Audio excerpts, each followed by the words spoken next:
Your first project, how we get into that then? That's like the next part of the story, right? I guess so, yeah, pretty much. Yeah, I started to just rap by myself. Like I had no collaborators at all. Um, I was like not even really trying to talk to anybody so that much. I wasn't really get maybe accumulating that many beats. So I started to make dubs. And now like mixtape shit. Now in the mid You 2000s, did late this. 2000s, yeah, like mixtape rap. You rap on someone else's beat. You rap on a Lil Wayne, 50 Cent, MF Doom, rest in peace type of beat. Like a song has been out. It was a thing back in the day. It's not a thing anymore. But it was a thing in my mind for so long that I had to do. Like in my utopian like view of things in like 2006, that tape had like 18 features on it, Mm. like Montreal rappers, and I was so, oh, this is gonna be great, it's gonna be all it was gonna be all my buddies, you know what I mean? And the truth is that like with no disrespect intended to anyone, it would be the tracks would be better off with more me and less them. And that's something I started to figure out. So 16 Joints that dropped in May 2015, which is my first ever solo project at all. And I had no solo songs to show, maybe Akko Saf in 2010, but barely anything outside of Murder Face. And it's all dubs. It's all like industry beats. And that idea initially, nearly 10 years before, was gonna be like me and like 25 people, like some of this grandiose, like ridiculous thing. So then like the older, more bitter version of me was like, no, this is gonna be just me featuring me. Like I'm just gonna use different voices and I'm just gonna rap on all kinds of different beats. And like if I've been rapping good for so long in anonymity that like anything I drop now, people are gonna check for it. And like, yeah, no, not that many people listen to 16 Joints, like not as many as I would have liked, but people like it. Like people treat it like an album and shit. It's not an album, it's a mixtape. People are like, yo, that shit is fire. But you did it yourself. Talk about that process a bit. That's interesting Um, because people need to know how to do things themselves a little bit. mhm. Well, when you're a rapper and you don't make beats, there's a lot of things about making a song with your friend's beat. Like your friend might want to give you the beat, you might do it. Your friend might like it or might not like it. If he does like it, then he might have to give you the stems. He might have lost the stems. There's a lot of things. There's a lot of fucking things. So for me at that point in my life, the way I was just like basically fuck everybody, I was just like, well, I want to rap. So I'm gonna rap on beats that I feel like I'm not hitting anybody up for anything. And I was already gonna do all these industry beats with my 25 like featuring guest friends that quickly became zero. Actually, there is technically one guest on 16 Joints. The last why you dealing? The last four words of the mixtape is Shells. Big up Shells. Okay. So Shells is technically he didn't rap, nobody rapped, but he said the last four words that I had written because it was Okay. an expression. He would say, "Why you dealing? Why you dealing? What are you doing?" He always say it to people, "Why you dealing?" Like it was one word. And what do you deal in like slow English, basically. So I Okay. had written that as the last bar of a song called 99 Bars on the Wu Tang beat, the Severe Punishment beat. Vince liked that beat. That's a perfect example of a kind of beat that it's not for everyone. A lot of people are like, why'd you rap that beat? Vince liked that beat. But Shells had the last word on that. That was the guest. But there was also like a couple of skit guests. Well, no, it was one skit guest. But Who? that's it. So that was this girl that we used to know. We don't even talk to anymore. Whatever. That's No, I don't hilarious. mean it like that, like at all. Like I feel like I would give her the shout out if I still knew her. You know what I mean? Like I don't know her. Like she could be like murdering people right now for all I know. She probably isn't. I love that.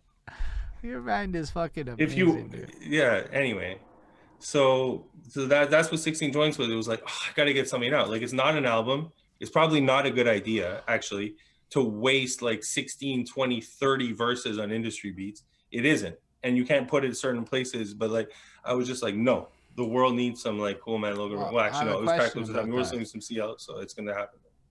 Because, yo, here's the other side of that coin. I do Yeah. not have a lot of mixtapes, so I was a lot slower with my production. And what I realized is in the modern era with these contests, let's be real, half these Facebook fucking contests are basically in a lot of ways mixtape joints that you're breaking up into pieces and putting out over time in Instagram posts and shit. Is kind of how I feel about it. It's just random beats. I'm laying it down. There's no real mixing, mastering shit. We just fucking rapping on beats and throwing it out to the It's world. one thing though.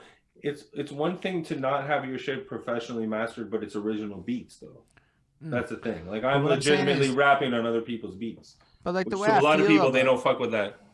But what I'm saying is like, yo, on this contest vibe, if like 15 of us are on that same beat, who fucking cares at this point? It's the same shit, right? Like it's not that different. Everybody's rapping on the same beat.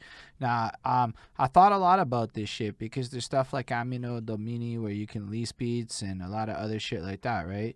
Where like people, there's different structuring just to beat agreements. So I think a lot of it is like now that I can afford to own all my own fucking shit and pay a guy to make beats for me and have my own style with him, but it costs money, right? Like it's not free in my life. I have to like pay for that privilege. It's cool. I can do that route, but maybe broker poorer me should have jacked some beats and made a couple of fucking mixtapes because I would have actually built up a bit of a catalog, maybe a little bit of an online buzz or a clout, and it wouldn't have just been the 1-2 single that I could afford to put out a year. I went like a really long time without releasing anything, and in that time with shitty equipment, for me too. I could have made a fucking mixtape. And your mixtape inspired me. That second mixtape. That mixtape there, when I first heard it, I said, I fucked up. Maybe I should think about mixtapes different. And then I've talked to other people and their approaches and stuff. And so I don't know if, like, using industry beats like that is a mistake per se. It's a product of time, environment, and accessibility and what you can do. At the end of the day, if you're not producing in this era, it's worse than if you're jacking an industry beat. I mean, it is what it is. Is it going to be perceived by everyone as like the greatest shit in the world? Nah, everyone's going to have an opinion about what you do. But as a person who makes music, I now look at it like, yo, if you like maybe have money low because COVID clipped your job and the only way you're going to be able to do some shit is to use that industry beat, go for it. On the other hand, 100%. And then Don Dada apparently says you can use his beats for free, credit him, tag him, and if it pops, then pay him. So Don Dada confirmed that this very week on this stream. And apparently a lot of the beat makers are releasing beat tapes with that kind of mentality. So even just go internally look to Montreal and see what's fucking available because you don't even know. On that note, though, I don't. Oh no, I like. First of all, I should emphasize that. As we get like further on in the story, like I've been very blessed. Like some of my best friends are like some of the best beat makers in the city, like facts. And they've like given me like fucking heat that I'm very lucky to even fucking rap on, like, or even when they let me guest on something else that someone else is doing that they've made. Like it's definitely it's everything because it's nothing without, it's not songs without the beats. You know what I mean? Like, but yeah, like 100%, yes, mixtapes, not mixtapes, remixes. Like a project of remixes is not the thing. Like that's why I've learned the hard way. Like people don't want to take that in. They if you release that same project in a weekly dose, that's what I should have done. Like what Crooked I done, but not 52 weeks, but like 16 weeks. You know what I mean? And then 13 weeks for second mixtape. Everybody would be like, "Yo, see, I was killing it. Oh, he's on a roll." It looks so different than a mixtape that they're going to listen to 2 or 3 tracks and either never go back or go back to those maybe 2 that they like. They might not even, there's literally people that think I'm good to this day that haven't still listened to 16 joints. And it's been 5.5 years and it's not their fault. It's because it's a lot. It's 16 tracks on other people's beats. Some of the beats they might not have even liked. And that's not even a personal insult to me because I didn't make those beats. I chose those beats for me to rap on them. So I would say, yeah, for anybody who doesn't like love what's available to them or whatever, yeah, 100% rap on other people's beats. Whatever brings it out of you. Because sometimes I've made dubs that are fire and I wouldn't have rapped that way if it wasn't for, you know, that like beat your party fucking song on the second mixtape where you fucking sound like you just jacked everything in grime and you were like, I'm rapping on a grime beat, like exactly. And like who's giving me a grime beat? Right? So I want to rap in a grime beat in my life. So I just do it. That's the way I see it. It's not about like, oh, 17 people rap to this Kanye beat. Let me do it too. No. Not at all. Like that's why, like my dubs are weird because they're not super famous songs generally. So people are like, "Is this his beat?" Like, which makes me feel bad because that's misrepresentation, not my beat. You know what I mean? Like nobody gave me that beat, but I took it. You know what I mean? Like I killed it. But I think it's fair that you're open and transparent about it, and I also think it's It's also interesting. practice, though. That's the positive too. Is practice, right? Like those tracks on the mixtape are good, and now my tracks are better. The ones I've been doing on originals, so I have a better original catalog than I otherwise would, because I would have been practicing on all my friends' originals, right? I do have an original album called Music for People that I dropped a year after 16 Joints. So how did you get into that? Tell us about that situation. That was accumulation of original songs recorded from like the dissipation of like Murderface Gigante and its release. So like May 2016, around like 2015, I picked up a hot streak creatively for songs I never had before, and I made like a bunch of fucking heat. And I had a few others from before, from as back as 2011. One of the verses I actually recorded the day after we lost, or the day that we lost Bad News Brown. Rest in peace. Rest in A peace. super important fixture in Montreal rap. And I felt like inspired to be like, yo, I got to try to be excellent, you know, like him, like on that recording.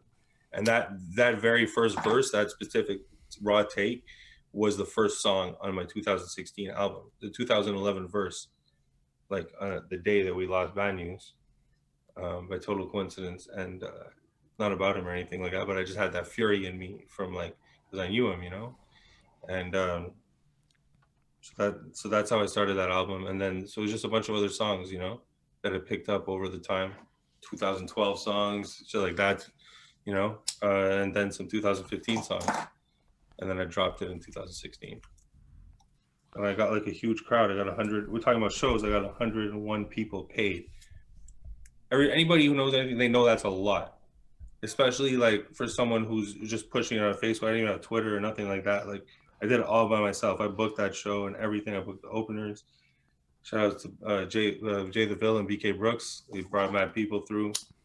But like that show for the album was at 101 people, paid people to see me, you know.